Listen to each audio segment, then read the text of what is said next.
Je vais parler sur la Kabbale juive. Oui. Donc, une organisation satanique qui est en train de menacer l'Église du Seigneur. L'Église du Seigneur et particulièrement nos assemblées locales sont vraiment menacées par la Kabbale juive. Au travers de la Kabbale juive, nous voyons l'infiltration de certaines pratiques occultes. Nous voyons des traditions ésotériques du judaïsme. Et nous voyons également la magie des Juifs. Non seulement ça, mais nous voyons aussi que beaucoup de gens commencent à s'éloigner de la saine doctrine du sacerdoce, le vrai, dans lequel nous sommes, avec à la tête notre souverain sacrificateur qui est le Seigneur Jésus-Christ. Donc c'est vrai que ce n'est pas facile de parler sur la Kabbale juive, mais comme ce que nous faisons, ce n'est pas pour notre gloire, c'est pour la gloire du Seigneur Jésus-Christ. Voilà pourquoi nous allons tenir et nous irons jusqu'au bout. Voilà. Voilà, la Kabbale juive. En tout cas, c'est vraiment un sujet très vaste. Oui. Et vous aviez un peu abordé dans le passé. Et Oui. là, aujourd'hui, je pense que vous allez y revenir avec force. Oui, je vais revenir avec force, mais j'aimerais juste montrer que déjà, la Kabbale juive, c'est quelque chose qui est interdite par le Seigneur. Oui, interdite par le Seigneur. Pourquoi? Parce qu'il est question d'une évocation des esprits. Et le Seigneur refuse. Et il parle à son peuple en commençant d'abord par les Juifs eux-mêmes. Oui. Il leur dit de ne pas aller vers les gens qui évoquent les morts. Oui. Déjà, nous allons démontrer cela aujourd'hui et montrer combien les enfants de Dieu sont attirés par le diable vers la perdition. Oui. Nous sommes dans Deutéronome. Oui. Deutéronome 18. Je prends le verset. Je prends le verset 10. Donc je lis à partir, ou bien je commence par le verset 9. Ok. Et jusqu'au verset 13. Ça, c'est la première portion d'écriture qui nous dit ceci. Lorsque tu seras entré dans le pays que l'Éternel, ton Dieu, te donne, tu n'apprendras point à imiter les abominations de ces nations-là. Qu'on ne trouve chez toi personne qui fasse passer son fils ou sa fille par le feu, personne qui exerce le métier de devin, d'astrologue, d'augure, de magicien, d'enchanteur, personne qui consulte ceux qui évoquent les esprits ou qui disent la bonne aventure, personne qui interroge les morts, car quiconque fait ces choses est en abomination à l'Éternel. Et c'est à cause de ces abominations que l'Éternel, ton Dieu, va chasser ces nations devant toi. Tu seras entièrement à l'Éternel, ton Dieu. Je prends également, je peux prendre dans le Nouveau Testament, je prends Colossiens. Je prends le livre de Colossiens, le chapitre 2. Je peux lire au 18e verset. Qu'est-ce qu'il nous est dit ici? La Bible dit qu'aucun homme, sous une apparence d'humilité ou par un culte des anges, ne vous ravisse à son gré le prix de la course, tandis qu'il s'abandonne à ses visions et qu'il est enflé d'un vain orgueil par ses pensées charnelles. Amen. Amen. Oui, je suis en train de parler de la Kabbale.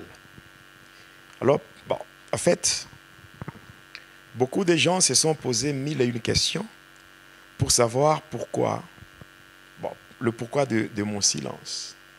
Parce que je me rappelle, la dernière émission, c'était le numéro 59. Oui. Et si ma mémoire est bonne, c'était au mois de juillet. Ah oui. Au mois de juillet 2023. Oui, ça fait beaucoup de temps. Beaucoup de temps, oui. rentré fraîchement de Goma, quand je suis parti pour les soins médicaux, là j'étais au 17e empoisonnement. Et je suis parti à Goma, j'ai fait 2 mois là-bas. Et à mon retour, on avait fait le numéro 59 des Va et Dealer. Et on avait promis qu'on allait faire le numéro 60. Après, j'étais encore rentré à Goma au mois d'octobre. Il faut dire que, pour ceux qui ne le savent pas, Goma, c'est une province de la République démocratique du Congo. Qui est juste située du côté, donc, du côté à l'est. est. Du côté est, ouais. De la Est RDC. de la RDC, oui. J'étais parti là-bas pour le soin. Et après ça, donc au mois d'octobre, fin octobre et tout le mois de novembre, j'étais encore là-bas pour la continuité de soins. Je suis rentré fin novembre ici. Et voilà, après ça, le mois de décembre, il y avait les préparatifs de la convention. Mais bien avant cela, il y avait un programme que le Seigneur nous avait imposé. Oui. Nous devions nous soumettre. Okay. Et c'était un programme de prière qui avait pris une durée de 40 jours. Oui. Alors d'ailleurs, jusque-là, on n'a pas encore fini. Okay. Donc c'est pratiquement le 10, c'est-à-dire dans 2 jours, que nous allons clôturer avec ce programme de 40 jours. Et donc du 24 au 31 décembre, nous étions dans une convention, la convention dénommée CONCRAD, la convention de la crainte des dieux. Donc pratiquement, j'étais en fait trop pris et je n'ai pas pu faire, le numéro 60. Et par la grâce de Dieu, aujourd'hui, nous sommes là pour la suite de notre émission. Et là, nous sommes au numéro 60 de Va et Dealer. Déjà, notre émission Va et Dealer, passant par la chaîne Jonas Lunkutumpa, la chaîne officielle, c'est vraiment, je dirais, une émission qui a connu beaucoup de combats. Il y a beaucoup de gens qui se sont levés pour combattre ce que nous faisons.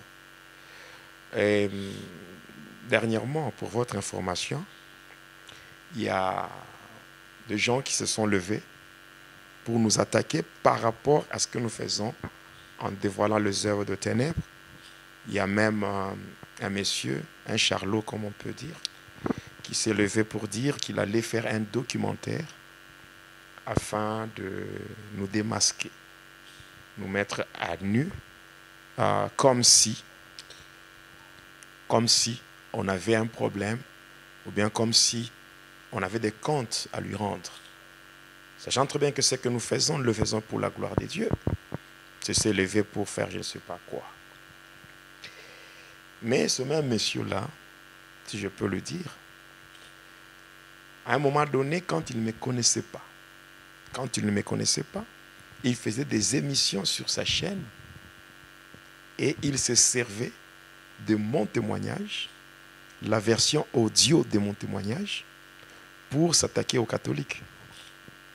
Il y avait des fois, il prenait certaines séquences de mon témoignage pour se servir de ça afin de faire ses émissions pour s'attaquer aux catholiques.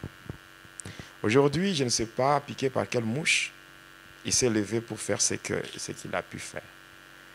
Alors, comme nous sommes enfants de Dieu, la Bible ne nous demande pas de faire du mal.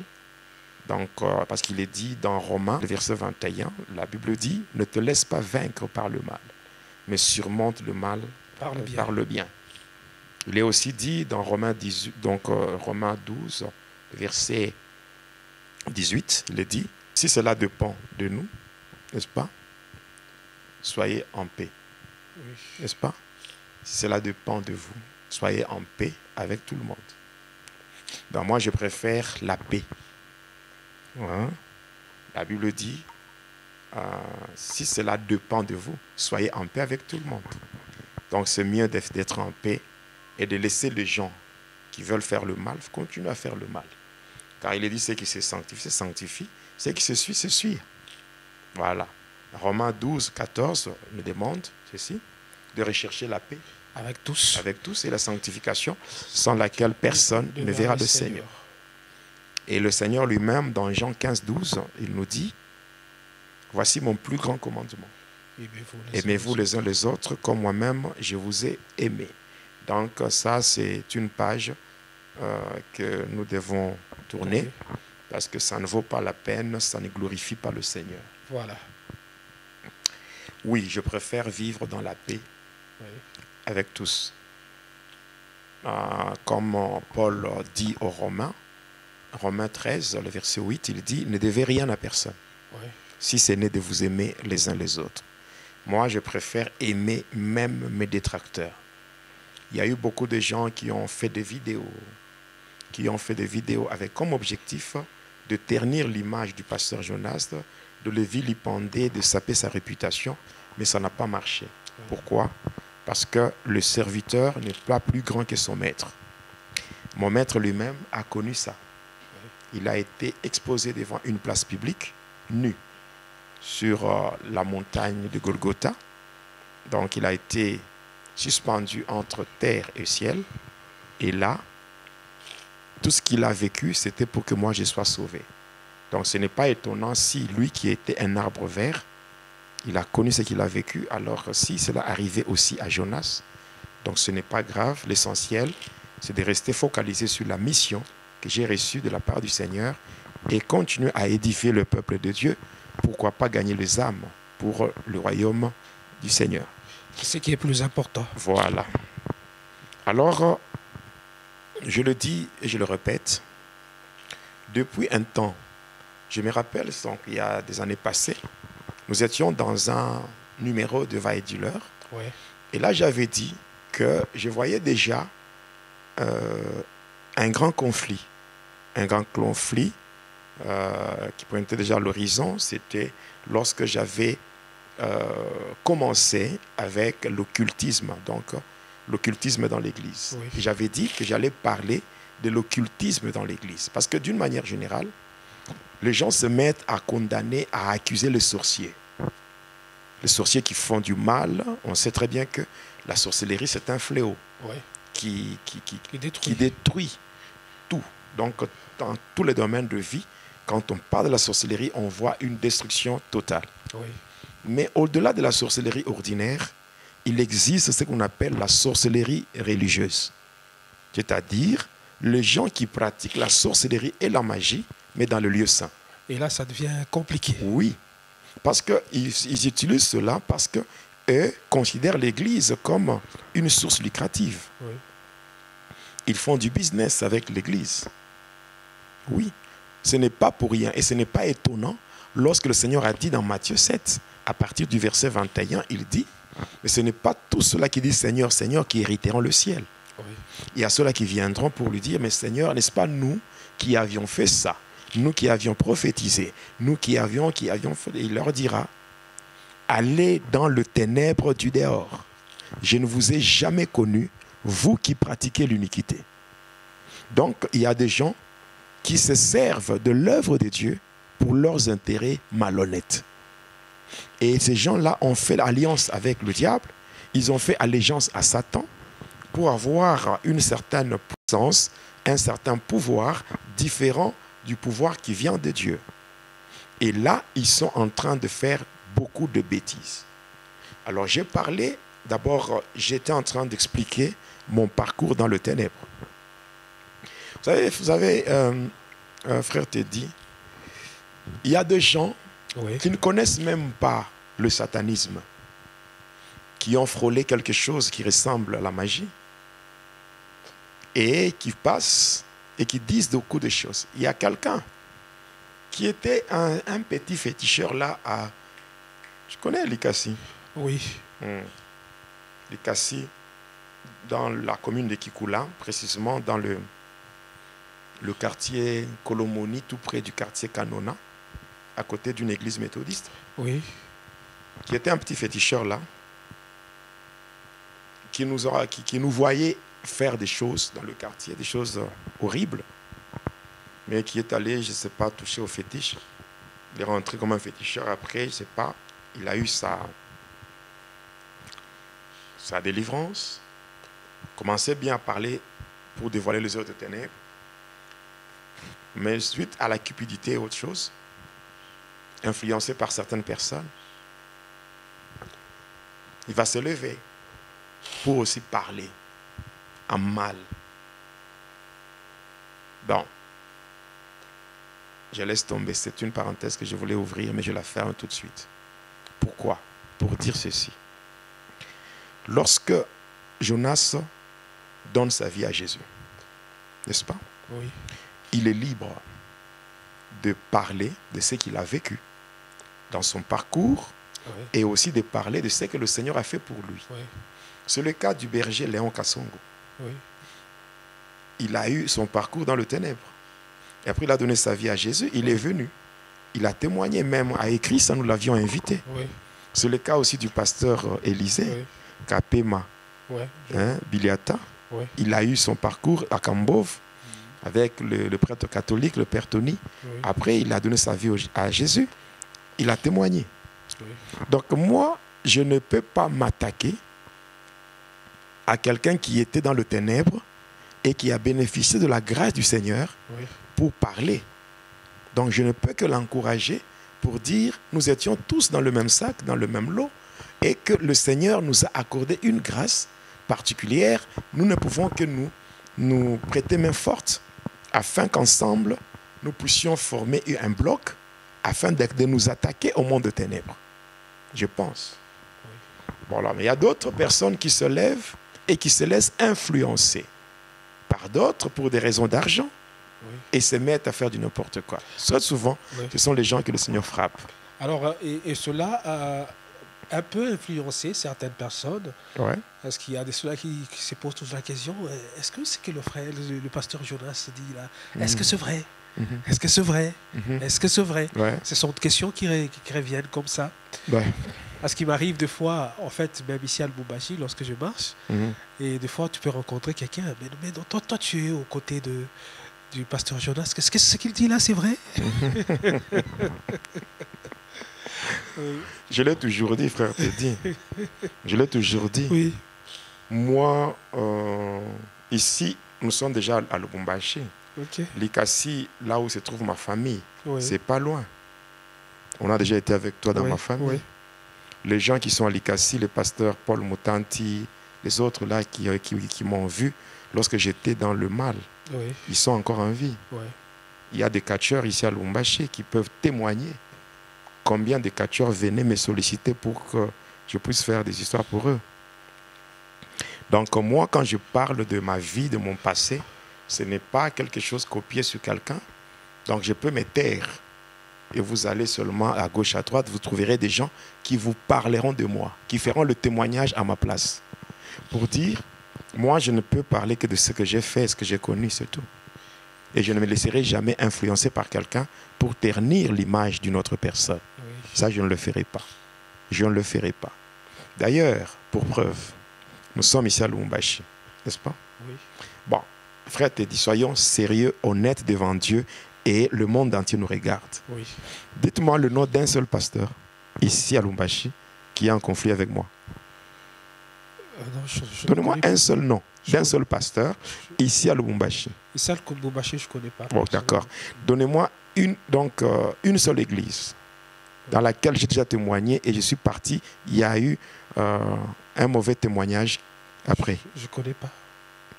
Par contre, aujourd'hui, c'est moi qui renonce même à certaines invitations. Je renonce à certaines invitations. J'ai déjà travaillé dans plus de 500 églises. À Lubumbashi? Ouais, mais dans le monde. Ah, ok. En Zambie, n'en parlons même pas. En Zambie, en commençant par Chilabombo, Chingola, Kitwe, Ndola, Mufurila, Livingstone, partout là. Mokambo, partout. Hein? Allons maintenant en Côte d'Ivoire. Hein? Rentrons au Congo, Kinshasa, Kolwezi, partout. Donc j'ai déjà été dans plusieurs endroits, plusieurs églises pour l'œuvre du Seigneur. Et je le fais, non pas parce qu'il y a quelqu'un qui me pousse à le faire, mais je le fais par obéissance. Quand tu vois, va et dis-leur. Va et dis-leur, c'est la forme, je vais dire c'est quelle forme. On peut dire c'est quel mode. C'est le mode impératif. Or, le mode impératif traduit un ordre. L'ordre ne se discute pas, l'ordre s'exécute. Donc je ne fais qu'obéir à un ordre qui m'a été donné par celui qui a eu pitié de moi. Lorsque j'étais dans le mal, les gens se moquaient de moi. Oui. Lorsque j'ai tombé dans la folie en train de sillonner à gauche, à droite pour chercher la délivrance dans plus de 23 églises. Mais les gens me chassaient. Mais alors s'il y a eu quelqu'un qui a eu pitié de moi et qui m'a sauvé, pourquoi ne pas obéir à celui-là? Alors j'obéis au Seigneur, même si cela peut me coûter des problèmes, donc ce n'est pas grave. Oui. Et lui-même a dit, celui qui cherchera à protéger sa vie la perdra, mais celui qui perdra sa vie pour la cause du Seigneur la retrouvera. Donc je suis fier de servir Jésus. Amen. Alors, lorsque nous rentrons maintenant sur la Kabbale, on peut donner une définition de la Kabbale. La Kabbale, en fait, c'est l'ensemble de toutes les spéculations métaphysiques sur Dieu, sur l'homme, sur l'univers, sur la nature, prenant racine dans les traditions ésotériques du judaïsme. C'est ça la Kabbale juive. Mais il n'existe pas seulement la Kabbale juive. Parce que la Kabbale juive travaille beaucoup plus avec le mystère de l'air. Or, le mystère de l'air, c'est tout simplement le ministère contrefait des anges. Je ne sais pas si vous comprenez ce que Oui. je parle de ceci. La Kabbale juive travaille avec le ministère contrefait des anges. Parce que si nous prenons de l'angéologie, nous allons voir ce qu'on appelle le mystère glorieux des anges. Or, le mystère glorieux des anges est biblique. Mais le ministère contrefait des anges n'est pas biblique. C'est ça le problème. Mais au-delà de la Kabbale juive, il y a, par exemple, la magie sainte. La magie sainte fait partie de la Kabbale, mais qui n'a pas le même pentacle que la Kabbale juive. La Kabbale juive a un pentacle. Le pentacle de la Kabbale juive, c'est tout simplement l'étoile de David. Mais dans la magie sainte, vous avez la croix des éléments. Donc, la croix des éléments, là nous avons les éléments de la croix kabbalistique. L'étoile de David, c'est l'étoile, le pentacle de... Oui, c'est le pentacle même de la Kabbale juive. En fait, c'est le même. Mais là, ça prête à confusion. Oui, ça prête à confusion parce que beaucoup de gens... Ouais. Mais Dieu lui-même dit quoi dans Osée 4,6 ? Mon peuple périt parce qu'il lui manque la connaissance.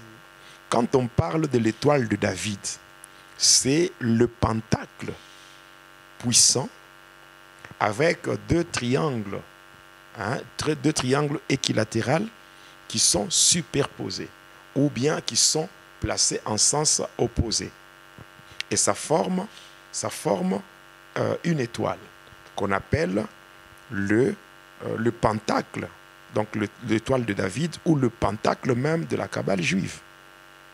Et c'est ce qu'on voit sur le drapeau d'Israël. Et il y a donc ce drapeau qui comporte deux couleurs, la couleur blanche et la couleur bleue. L'étoile est en bleu. C'est ça même le pentacle de la Kabbale juive. Alors, pourquoi ça fait allusion à David, pendant qu'on connaît que David, il a servi Dieu, il était roi, que Dieu est le plus aimé par Dieu. L'homme selon le cœur de Dieu. Voilà. On va arriver à cela. Je parlais de la Kabbale. Parce que vous aviez parlé de Salomon. Oui. Et ça avait choqué parce que vous aviez dit que Salomon il était vraiment un kabbaliste. Et aujourd'hui, vous venez de parler de David. Bon, en fait. Non, moi, je n'avais pas parlé de Salomon comme étant kabbaliste, non? Peut-être que je me trompe. Non, j'ai parlé de Salomon. Oui. L'esprit de Salomon.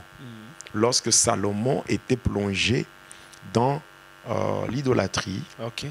Et avec ça, n'est-ce pas, il a soumis le peuple à une oppression terrible. Oui. Et après sa mort, il y a eu même le schisme. Okay. Le royaume a été déchiré en deux.